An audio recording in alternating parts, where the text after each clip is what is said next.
obrigado, ativistas do caiaque e do fluvial. Esta reabertura do Museu Nelo foi direcionada a vocês, que eu julgo que são as pessoas mais interessadas nestes modelos antigos, não passaram por isso. Portanto, por isso é que fiz questão de vos convidar. Eu vou agora só falar um pouco dos barcos que temos aqui e depois dar a palavra ao Vini e ao Bruno Freire. Foi baseado no barco dinamarquês, o Cliver X, e nós o que fizemos foi uma adaptação no convés e aproveitamos esta forma para lhe dar alguma... Inicialmente foi para ser diferente e também para não haver necessidade da utilização de saiote. Este barco ganhou 2 medalhas do Campeonato do Mundo de Maratona. Na altura, o peso mínimo era livre. Chegamos a fazer barcos destes com 3 kg. O Miguel chegou a correr também com ele.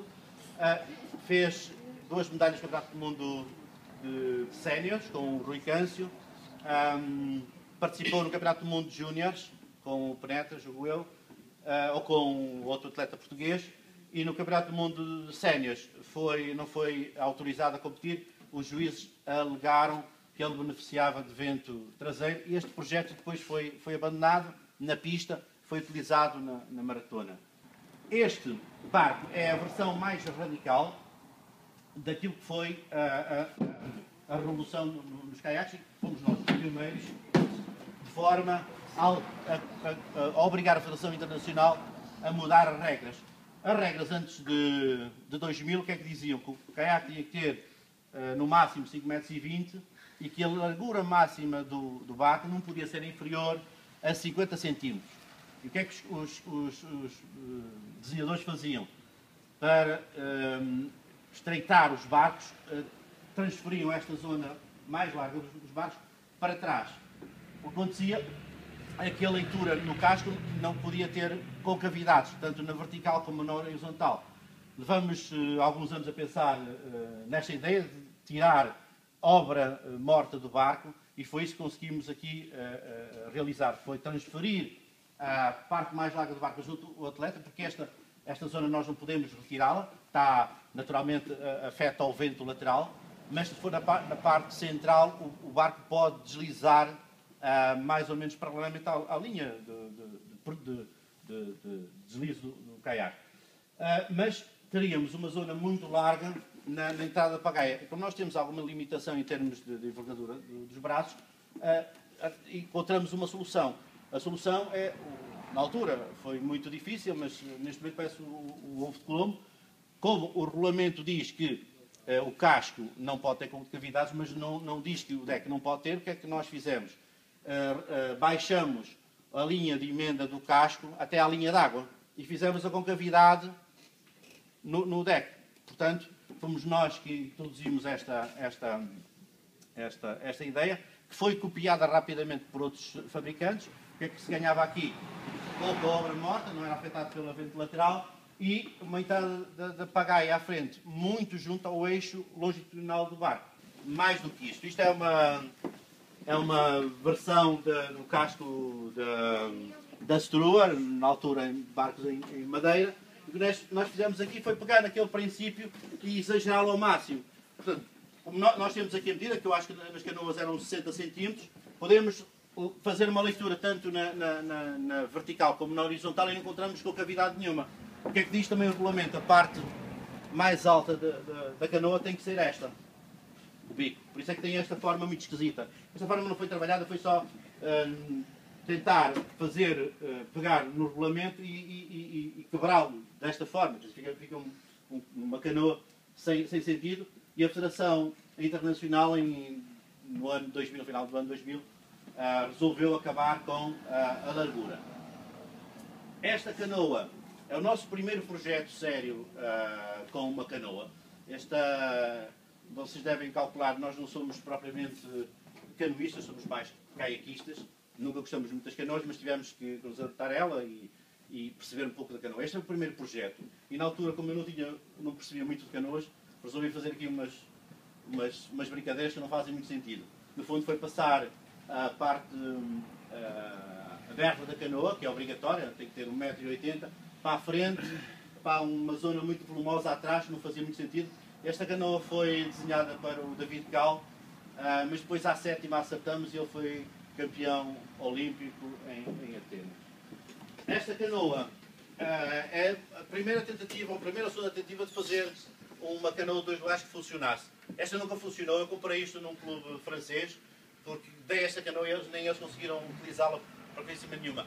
Aqui são projetos também falhados, e essa é a ideia do nosso museu, é juntarmos projetos que tiveram sucesso e outros que não funcionaram. Esta é uma prova que não funcionou. Não fazia muito sentido, nós não estávamos muito conhecedores do que era a realidade da canoa e naturalmente demos tiros ao lado. Este caiaque começou por ser uma brincadeira.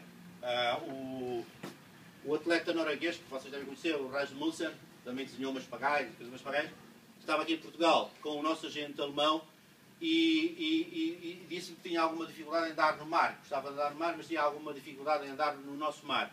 E eu disse, olha, se vocês, os dois, me pagarem um jantar, eu desenho um barco a partir de um K1 e vocês vão conseguir andar no mar. Porque um grande problema de desequilíbrio é o movimento lateral, o movimento traseiro, o deslize traseiro, isso é que provoca um grande desequilíbrio e muitas vezes é imperceptível, mas é muito difícil de controlar. Muitas vezes, quando o barco faz alguma mareta, tem esse movimento lateral, isso é que é difícil de o gerir. Então, eu peguei num K1, e que no fundo isto não é mais do que o K1, que foi crescido na rã e na proa. A proa, só pelo facto de poder furar melhor as ondas, não ter as ondas tão perto do cockpit, reduzi o cockpit para poder utilizar um saiote mais curto e puxei a rã o máximo possível atrás, metendo um leme muito fundo, mais aquele biquinho ali para ele segurar quando estivesse a descer uma onda. Este barco foi testado por eles, deram umas voltinhas aqui, ficaram espantados com a facilidade. Isto foi uma brincadeira, mas teve tanto sucesso que nós aproveitamos para produzir um molde. Este barco foi feito à mão, sem nenhum cuidado, mas teve muito sucesso e começamos a vendê-lo mesmo assim meio torto. Mais tarde nós digitalizamos e fizemos um barco mais sério. Esta canoa é o projeto deste ano. Funcionou muito bem até uma determinada altura. O que é que eu pretendi fazer com a canoa? Dar-lhe alguma sustentabilidade, sustentação à frente, onde o canoísta se apoia, porque os canoístas têm uma grande movimentação de massa, mas se desse muita sustentação à frente, incrementava a primeira onda. E para não incrementar a primeira onda, construí uma proa negativa. Isto é a primeira vez que aparece canoas ou barcos com proas negativas. Quer dizer, barcos não, mas nas canoas é a primeira vez que eu vejo. A proa é negativa. Isto para não haver um incremento da onda. Este barco pareceu-me difícil de utilizar, mas não. Toda a gente que o experimentou achou fantástico, é fácil de levar, fácil de orientar, fantástico, mas é lento. Portanto, o projeto foi abandonado. Talvez mais tarde eu volte a pensar neste projeto, que eu acho que faz algum sentido em termos teóricos, mas é preciso experimentá-lo e se calhar fazer um trabalho mais cuidado. Parece-me que está tudo mais ou menos dito. Eu agora pedia ao Sr. Albino que nos falasse um pouco da sua experiência na Groenlândia, no transporte do caiaque esquimó e naturalmente a razão porque este barco se chama Massalik. Um dia, em Lisboa, na Feira da Ladra, encontrei alguns um livro chamado exatamente, o título era A Massalik, que era escrito por um senhor, portanto agora o nome é Roberto de qualquer coisa, Roberto Gessa, exatamente, que era um professor de antropologia em Paris e era diretor do Museu do Homem. E eu, esse livro apanhei, claro, fiquei com o livro, claro, perguntei ao homem quanto era, nem discuti o preço, porque eu já tinha umas ideias quem era. Entretanto, e agora isto é um parente, emprestei esse livro ao Nero. E andei pai, quase mais de um ano com o Nelo a desfrutar do livro. E eu, oh Nelo, o livro, porque eu faço. Espero que eu o devolvesse. Aliás, mas também daí para, nunca mais foi para mais lado nenhum. Portanto, que era para trazer agora, mas como eu dei o perder, deixa estar em casa. O que eu tendo com o Nelo é que lhe chamei a atenção que em Ilhavo havia um bar, que eu sou, portanto, sou um bocado freguês do Museu Marítimo de Ilhavo, tenho lá muitas amizades, etc. E então, chamei-lhe a atenção que havia lá um caiaque de origem, feito de pé de foca, uns pauzinhos de madeira e osso de baleia, etc, etc. E o Nelo um dia foi lá ver. Foi, o Nelo não me disse, mas foi lá ver, que eu, depois disso, já tenho visitado N vezes aquele barco. Quando vou lá, quando aquilo ali, é como um sacrário de uma igreja. Tenho que ir junto ao caiaque. E então, o Nelo foi lá ver e daí depois surgiu a ideia. E então, uma vez tive uma coisa que até chama de certa graça, o Nelo teve a gentileza de me perguntar um dia. Primeiro disse-me que ia fazer umas réplicas do barco de mar, não era? Do Amsalique, e se eu não me importava que ele fosse o nome da Amsalique. Eu disse assim, eu não me importo, eu nem me deixo de importar, que eu não sou dono do Amsalique, da palavra, nem nada. O livro é do Sr. Plantal, portanto, eu não, mas teve essa gentileza, esse cuidado que hoje é raro encontrar. De forma que eu contatava com os esquimós, o contacto que tínhamos com os esquimós era mais por o seguinte, é que eles procuravam os barcos portugueses, quando nós queríamos estar a pescar na Groenlândia, mais perto de terra, mais perto, seria para aí a 15, 20 milhas, não é? E eles procuravam vir para o mar dentro, vir ter connosco, para oferecer ou peles ou outras coisas, bugigangas lá da terra deles, e nós, enquanto a partida, dávamos aguardente, que o que eles queriam era aguardente. Aguardente quantas de leite, quantas eles bebiam. Eles queriam aguardente, para aquecer. Portanto, é o contato que eu tenho lá, eu e a maior parte dos nossos pescadores, com os esquimós, é mais ou menos isso. Nós, aliás, nós pescávamos, era no lado, na parte ocidental, não, ocidental, sim, e o Amsalique na parte oriental. Portanto, nós pescávamos naquela zona sudoeste, mais ou menos no sudoeste da Groenlândia, e a Amsalique era na parte sueste. Portanto, é isso que eu posso dizer. Portanto, agora, descendo um pouco ao modelo que está aqui exposto, o que é que eu tenho para vos dizer? Realmente que é um modelo Nelo, que vocês veem que, e se virem o caiaque que está no Museu Marítimo de Ilhavo, veem que a similitude de formas é bastante grande. Claro que esta construção em plástico reforçado permitiu ao Nelo introduzir alguns pormenores, algumas variantes na forma, variantes essas que até em alguma medida melhoram o desempenho da embarcação, e neste caso, este modelo depois foi um bocado adaptado, como eu disse no início, para ser o meu veículo aquático por excelência. E então, eu fui também como vocês, canoísta de competição, fiz essencialmente maratona, fiz também o caiaque de mar, preocupei-me sempre em usar o físico para me deslocar, mas um bocado inspirado por a malta que tenta explorar outras formas de estar no caiaque, resolvi a certa altura, e isto é um protótipo experimental que ainda não está sequer devidamente testado, mas tentar ver se andava à boleia do vento. Não sei se é da idade, não é? Que a energia começa a faltar, se é também por curiosidade, e realmente é engraçado todas essas experiências de usar vela em caiaque. Há comunidades de canoístas hoje, lá fora, por exemplo, os australianos fazem muito caiaque de mar e são muito, diria, viciados em usar as velas nesses grandes trajetos que fazem de caiaque de mar. Porque o mar são muitas vezes etapas grandes e, portanto, a vela é um auxiliar poderoso. Claro que o caiaque tem os acessórios que também são inspirados dos caiaques esquimós. O Sr. Albino falou num aspecto que é interessante, que não era uma vela, realmente, como ele disse, era uma camuflagem para as focas, que era um pequeno retalho branco, para confundir o caiaque com um ice floe, um bocado de gelo flutuante, que era para as focas não os verem e para eles conseguirem apanhar as focas.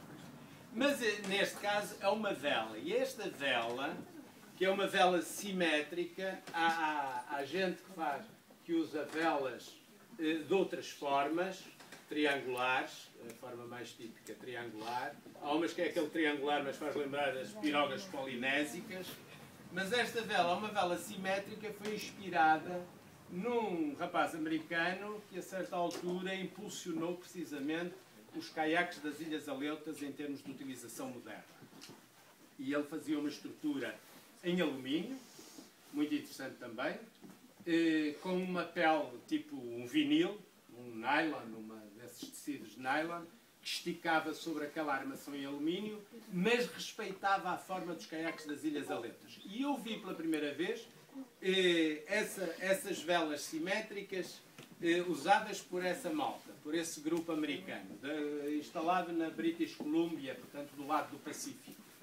E então inspirei-me nele e usando materiais que vocês veem ali que são rudimentares, tubo de eletricidade, canalização elétrica, canalização de PVC cinzento, placas de circuito impresso ali a fazer reforço, resolvi experimentar, isto era só para andar à popa, mais recentemente introduzi umas derivas na expectativa de conseguir andar de alguma maneira à bolina, mas que ainda não está totalmente conseguido.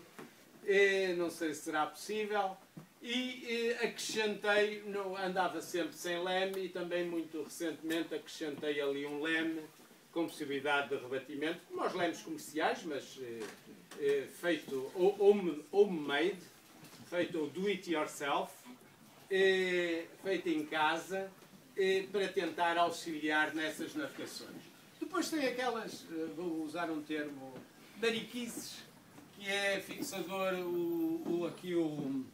o apoio para meter uma bússola que é ao mesmo tempo um aparelho de marcar, que permite tirar azimuth. Portanto, tem as tampas para acesso aos compartimentos estanques do caiaque. Tenho aqui um acessório que é para rebater a vela. Claro que há outros mais sofisticados que a vela bate como um guarda-chuva agora. Mas que desarmo aqui o mastro e posso rebatê-lo aqui na proa. Depois tenho os planos antideriva, tenho os elásticos para usar, para prender os artigos de uso comum ou prender uma carta. Por acaso esqueci de podia ter metido aqui uma carta metida num envelope. Agora já há o GPS, já há essas coisas todas, isto está tudo a alterar. Mas metia-se ali a carta para nós nos orientarmos. Meti-lhe aqui uns retângulos de autocolante. Esse bom porque está ali de origem e não saiu, que é o meu bloco de apontamentos. Se tiver de teclar, tem que ser com uma caneta à prova d'água, senão não funciona. Depois, os acessórios, tenho o leme, tenho uma pagaia de sobressalente, tenho aqui uma coisa que é um cabo de reboque. Isto foi uma ideia também, não é minha, que eu vi no Derek Atkinson, outro pioneiro do caiaque de mar, que é eventualmente para rebocar um parceiro noutro caiaque. E é um cabo de reboque simples, mas tem aqui um elástico só para amortecer as puxadas, porque tipo a rebocar, seja navios, seja caiaques, há sempre uma dinâmica entre os dois barcos que convém amortecer, e é por isso que leva aqui este elástico. E do resto tem as alças, o leme, é o que tem. Mas é um caiaque com a forma original.